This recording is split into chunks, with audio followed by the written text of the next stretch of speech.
Good morning and happy Sabbath. Friends, I would like to start from one example. It's not something this is not my example. I've heard it from someone.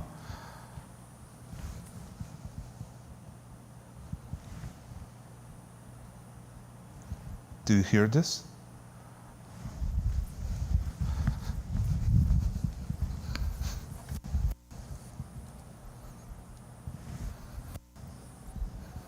Do you hear this? Do you hear music?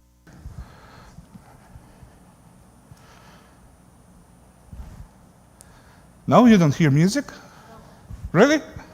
You're a musician and you don't hear music? Okay. But you know that actually music is all around us all the time.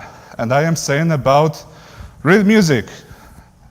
Not, sounds of nature. No, I am saying about real music. Real music is all the time, all around us. Do you know that? Do you need proof? I will give you proof.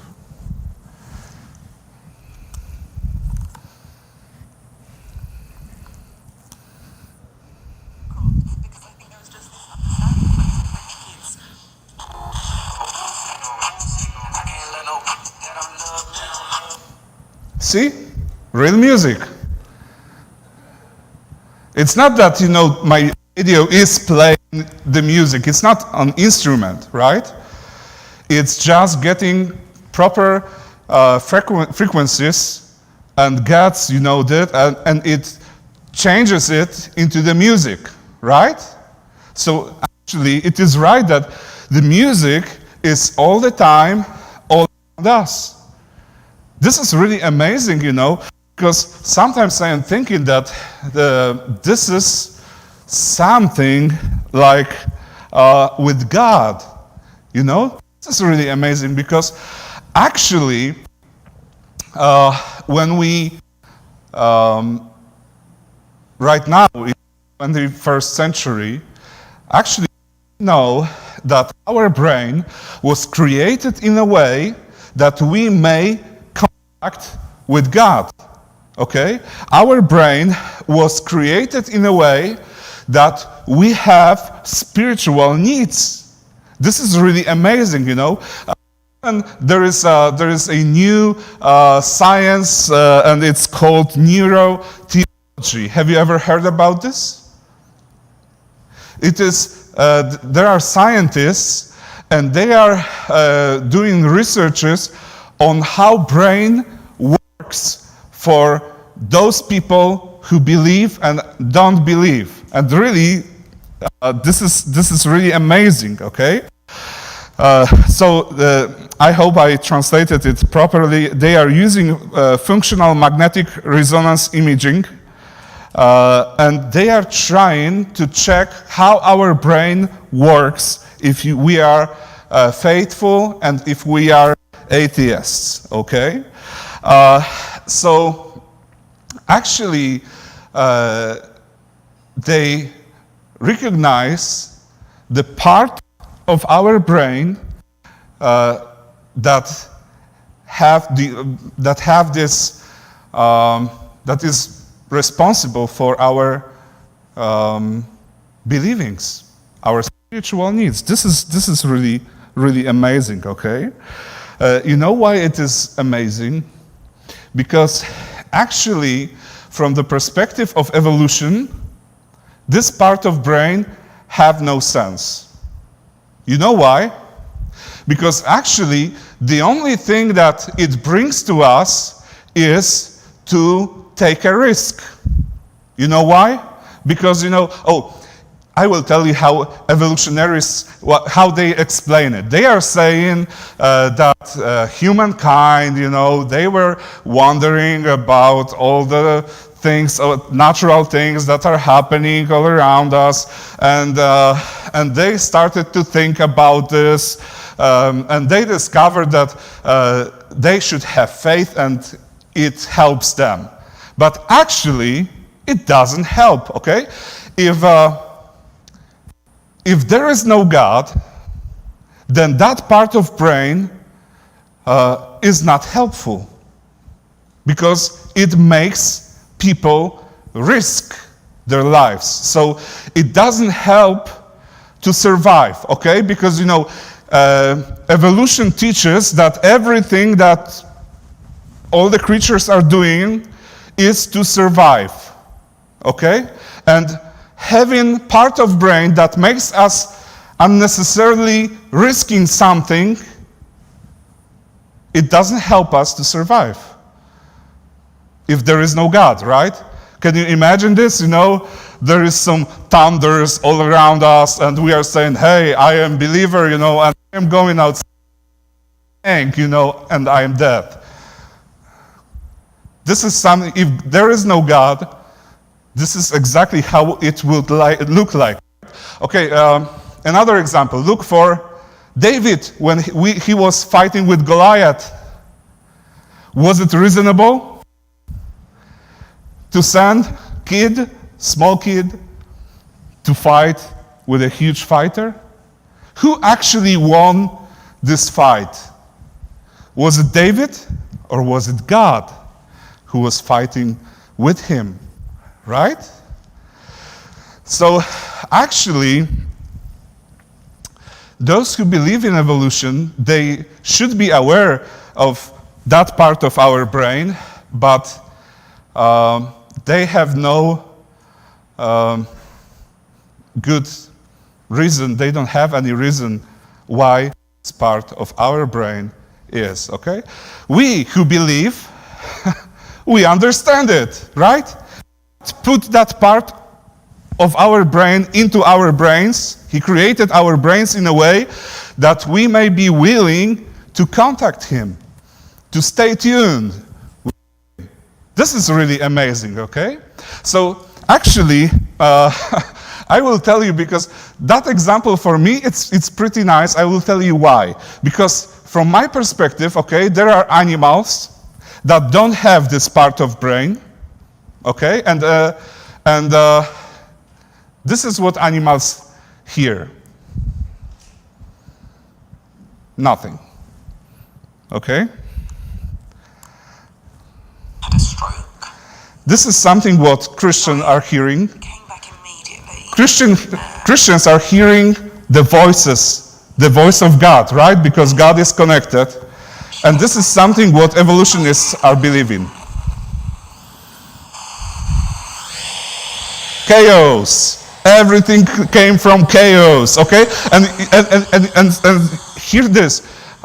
When we will be talking to them and explain that God really exists, so we will be trying to show them this. The music. And they will say to us, hey, there is no music, there is only chaos. You see? This is amazing, but this is really something that's happening, okay? They hear only chaos, and we hear the music. It's really amazing, and I will tell you why. Because the scientist, Professor Andrew Newberg from Pennsylvania University,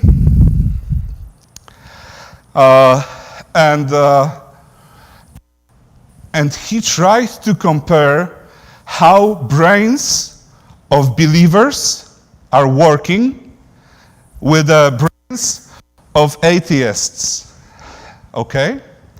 And he discovered that when believers are praying, their brain is like, oh, it's shining all together. It really works.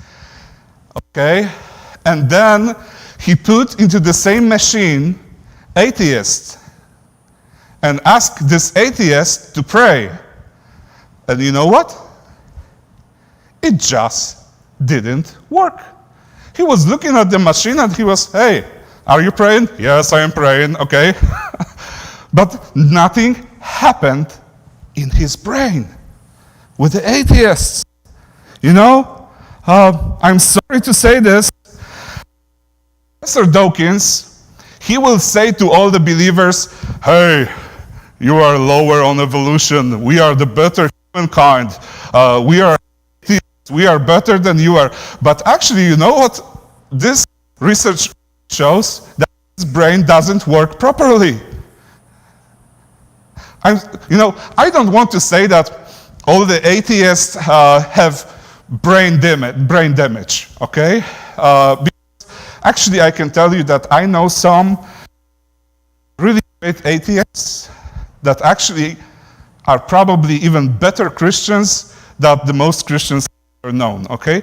They are atheists because they were comparing their church, and they were thinking that God is like their church, their priests, and so on and so on, so they stopped believing. But actually, in fact, their behavior is better than most Christians I've ever known, okay?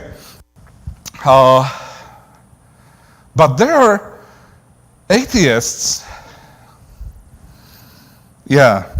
like Professor Richard Dawkins. And you know what? This research actually showed us that we are not worse, but our brain works properly. This is really amazing, okay? And you know what? In 2008, there was atheistic campaign in London. Have you ever heard about this? 2008, atheists, they took the buses and put huge advertises on that buses, okay? Actually, even that campaign was stupid. You know why? Because if there is no God, then what's the purpose of fighting with him? I don't get it. Totally, okay? So their behavior is totally without any sense, okay? So they took the buses and put huge advertises, and this advertiser says, there is probably no God, so stop worrying and start live your life. So this is something what they said, hey, there is no God, so stop worrying, everything is okay. But actually, you know what was the response of believers? They took the same buses and they wrote, there is no God, stupid said in his heart. So that was their response. I don't see that there is any reason to respond to that silly accusations, okay? But to be honest, if there is no God, then actually we have really huge problem, okay? Because it actually means that our planet is racing 60,000 miles an hour with no purpose, with no goal, with no anything. So they are saying there is no God, stop worrying. But we can say, hey, if there is no God, then we really have problem, okay? And you know what? There is a problem. Because actually, if there is no God, how can we know that something is good or bad? They are saying, atheists, they are saying, oh, no, we know what is good, we know what is bad.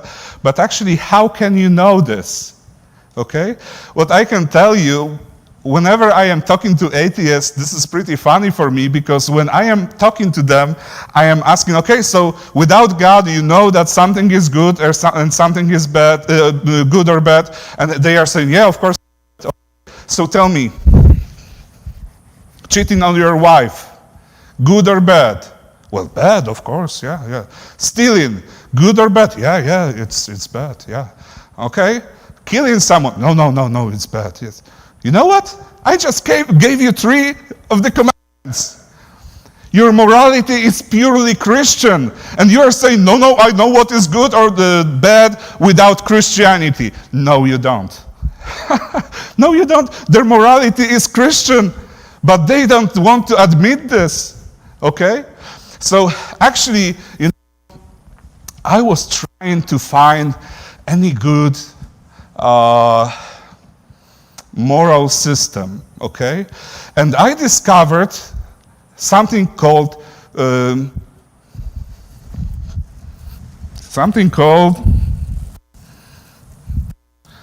utilitarianism. Have you ever heard about this?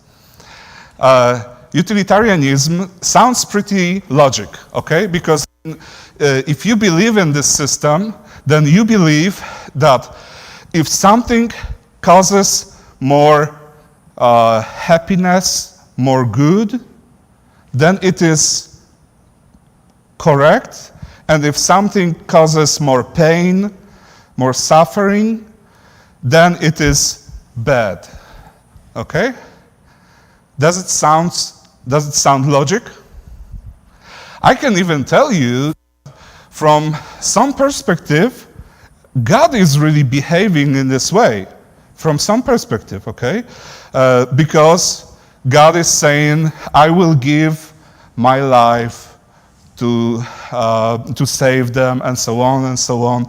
So he is saying, okay, so this is my pain against pain of all of those creatures, and so on and so on.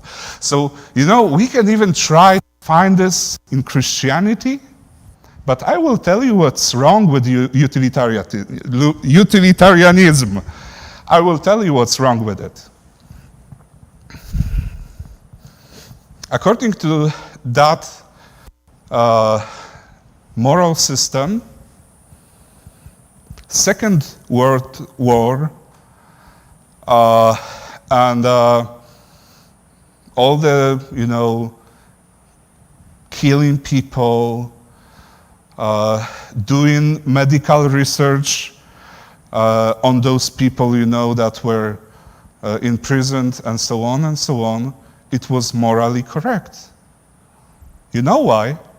Because there is probably few millions of people that suffered in that medical research, but from the perspective of time, there is hundreds of millions that could use medicine that was discovered by using the suffering of those people. So it actually causes more happiness to use that medicine than it caused, while they were doing those cruel medical researches on those people in death camps. Okay? Is there anyone here? Is there anyone who would like to say, oh yeah, thank you, Pastor, for saying this. Now I know that killing those Jews in the death camps, that was good. Praise God for it. Is there anyone there who would like to say this? No, of course, we don't want to agree with that. Because we know that it is not good. And why we know that it is not good? Because we are Christians. Okay? Because we know that it is just not correct. Okay? But if there is no God, how can you know this? You know that if this world was created by natural selection, so, the stronger one is killing the weaker one. If this is true, then Hitler and Stalin, they were the biggest philanthropists in the world because they were tough, they were strong, and they were killing the weaker one. Is there anyone who would like to say, oh yeah, thanks God for Hitler and Stalin? These people are terrible, were terrible, right? That if there is God, there is true moral system. if there is no God, everything is okay. On your wife,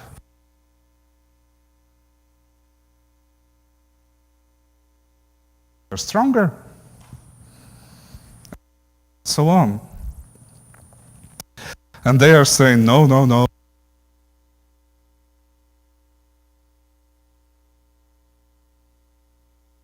Okay? Some people are saying, hey, but there are other religions, like, for example, Buddhism, Hinduism, and this is right, there are, but they have values that we as a Christian, we don't want to agree with them. You know why? Because, do you know how Buddhism was created? Do you know the origins? There was a rich prince. And this rich prince was looking at all of those poor people that were all around his kingdom. And he said, oh no, a lot of people are suffering. They don't have anything to eat. How can I help them? How can I help them? I am a billionaire, but how can I help them? What can I do? And you know what he discovered? He discovered that they should meditate. If they will meditate, of course they will still be suffering, but they will feel better. You know that actually helping people from the perspective of Buddhism or Hinduism is bad? Do you know that? It is bad because of karma. You know that meaning, karma? Karma, it really means that if you were bad in your previous life, in this life, you will have many problems and so on and so on. And if someone will help you in this life, then in future life, you didn't improve your karma. So you will be born once again with the strugglings. So helping people is bad. Giving food to poor people, it is bad. And so on and so on. Can anyone agree with this?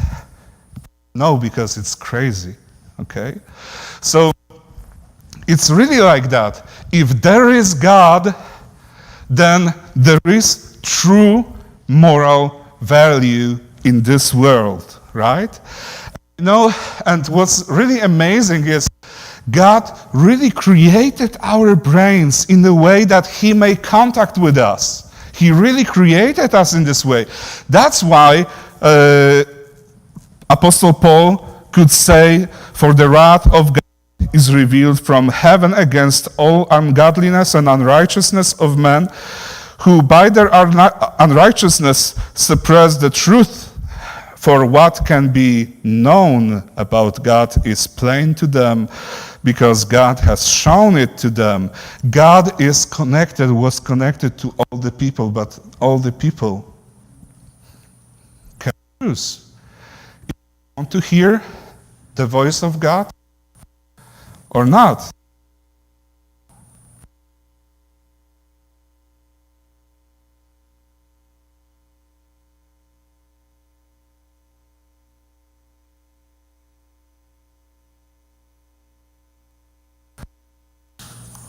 All the people, everyone have choice. Okay? So, maybe the reason why we have such a lot of atheists don't want to subordinate. Maybe that's the reason. Because, you know, this is exactly what they were saying in that atheistic campaign. Hey, there is no God, stop wondering about your life. Everything is okay. But, you know, if there is God, then there is moral rule, there is moral standards. There are commandments. There are things that we should support. And you know what's the craziest thing about this? The craziest thing about this is that they don't want to subordinate, even though God's standards are pretty cool. Okay? Because God is saying, hey, have one day a week to rest. Hey, maybe your marriage will be better if you will not cheat on your wife. Actually, all the 10 commandments are really cool. They are really nice. So you know what I am thinking? I am thinking about something. It's like in Poland, we have this saying that at frostbite my ears. Once at grandma's spite, I will frostbite my ears. Okay? You know what it means? It's like there is freezing outside, and your grandma is saying, hey, wear your winter cap. Put your winter cap on your head because there is freezing outside. And what we are saying, no. At grandmother's spite, I will frostbite my ears. Okay? So this is something what actually people who choose to not believe in God, what they are doing. If they are saying, hey, I don't want to keep 10 commandments, then we can say, hey, but 10 commandments are great. This is something what you can do. This is something what protects you. It protects your marriage. It protects all the relationship you have with other people. It also protects our relationship with God, right? So actually, commandments, they are really great.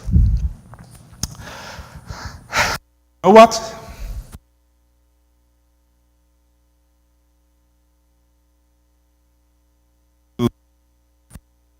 What I am doing, is I am laughing at all of those atheists. But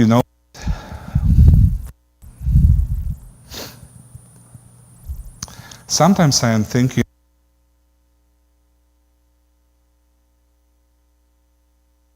great we are.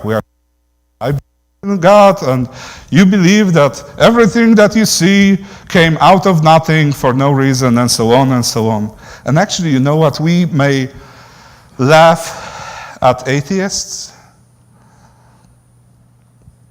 but you know what? I have a question for you. Because, if there are atheists that don't want to believe in God, then no better than they are. I will give you Bible verse, okay? It's Mark chapter 8 and verse 34. If anyone would come after me, let him deny himself and take up his cross and follow me. You know what? We may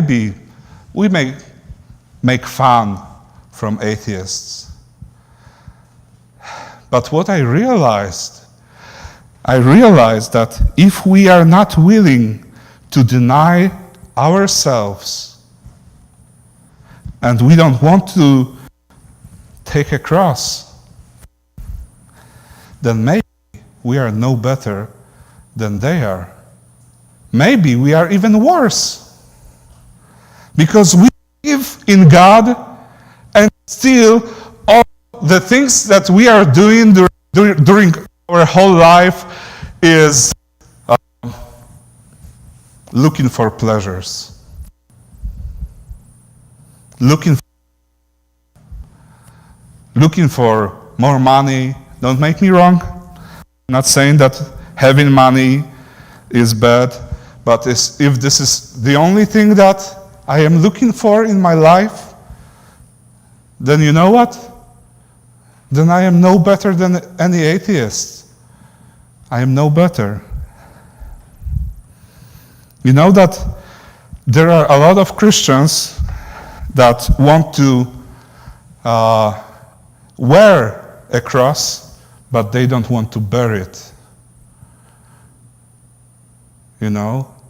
Yeah, I will show to everyone that I am a Christian, you know, I will wear a cross. Look at my cross. You know that I found a Christian who broke my nose by showing me his cross. I don't know if I ever tell you that story. He realized that I am keeping the Ten Commandments, so I am not, you know, bowing down on any sculptures, paintings, and so on and so on.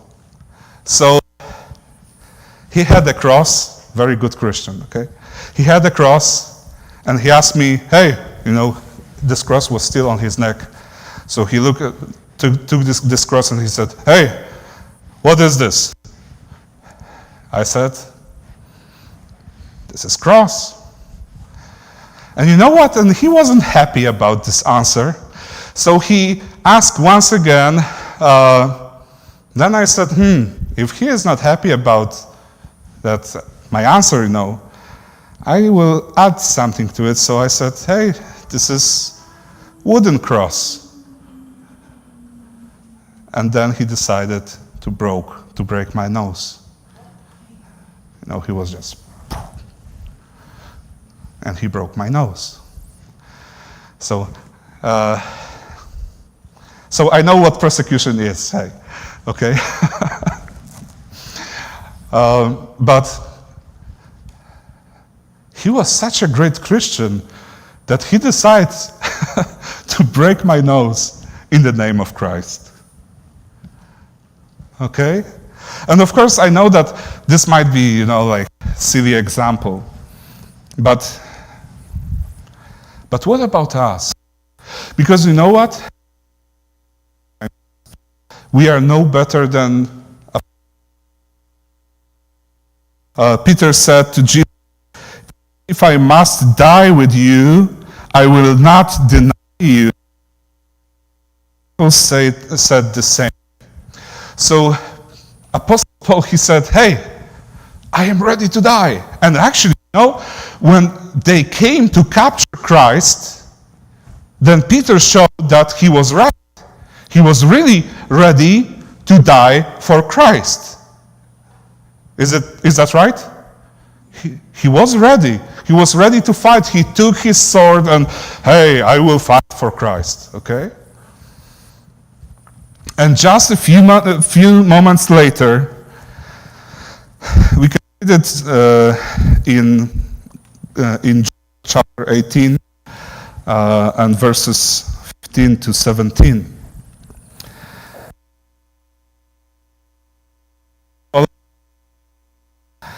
And so did another disciple. There was 2 disciples, right? Since that disciple, he entered with Jesus into the courtyard of the high priest. But Peter stood outside at the door. So the other disciple, who was known to the high priest, went out and spoke to the servant girl, watch at the door, and brought Peter in. The servant girl at the door said to Peter, You also are not one of this man's disciple, are you?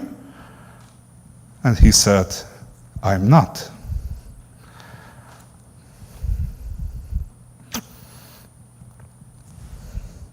What did Peter risk?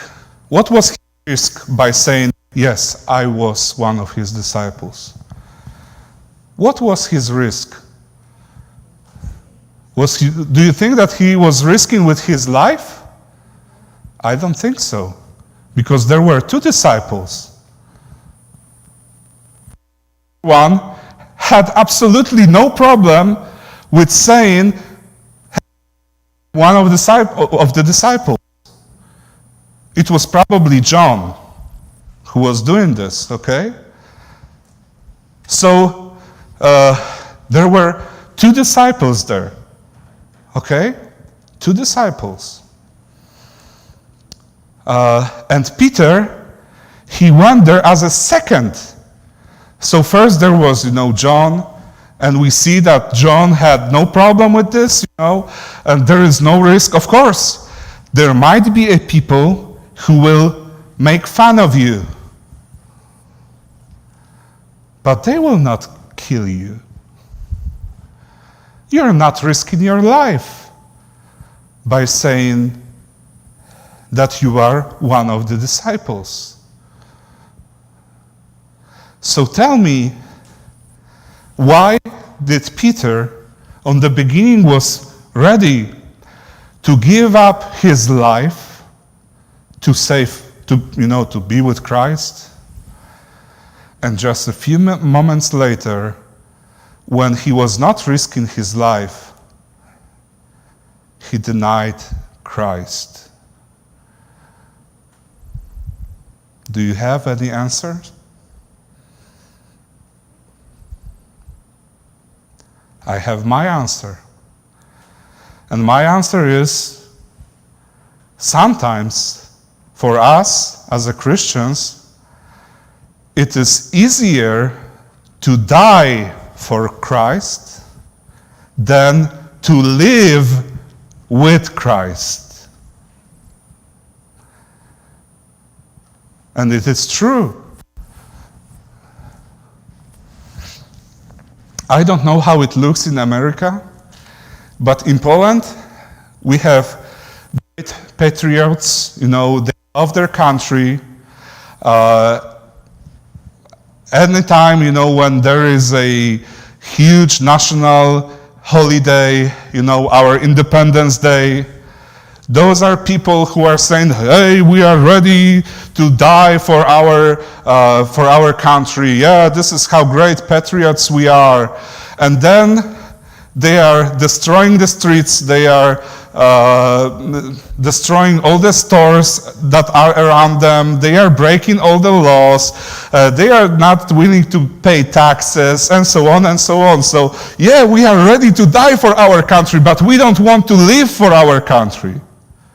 And you know what? Maybe we are that kind of Christian. Maybe we are that kind of patriots. We are willing to die for Christ. But are we willing to live with Him? To deny our cross? How do we behave when we are in public space?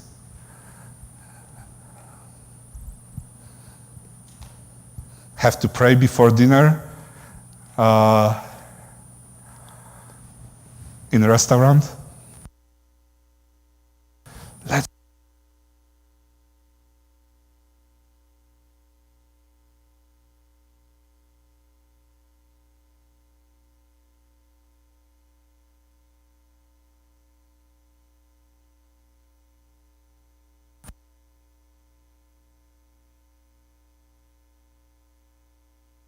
be faithful to God in everything, but when I get my paycheck, I am saying, but this one is mine, and I will keep everything for me. Aren't we denying Christ? Like all the time, we may be like this, and you know what? I really believe that we have to stay tuned.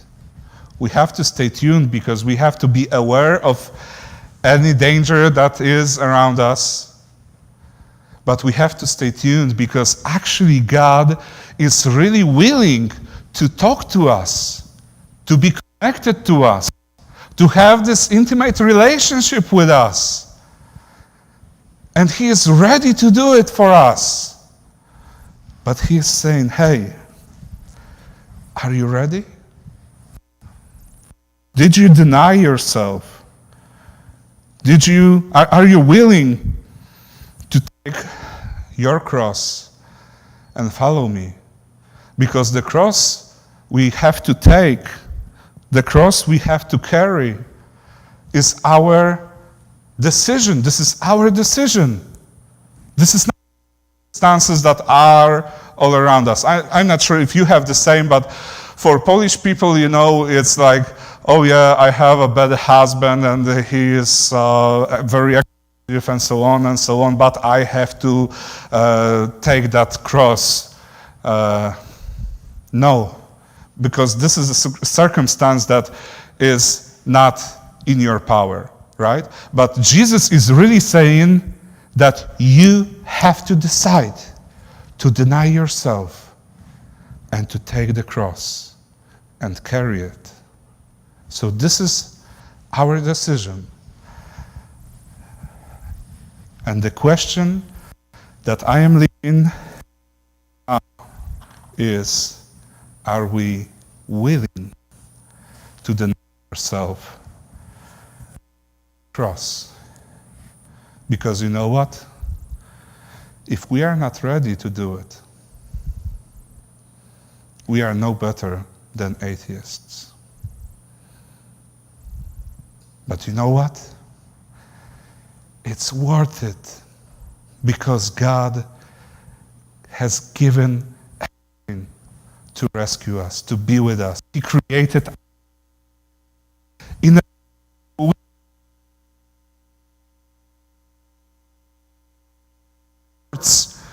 to be connected to us. And now it's time for our answer. Do I want to deny myself? Do I want to take my cross and be connected to Christ? Amen.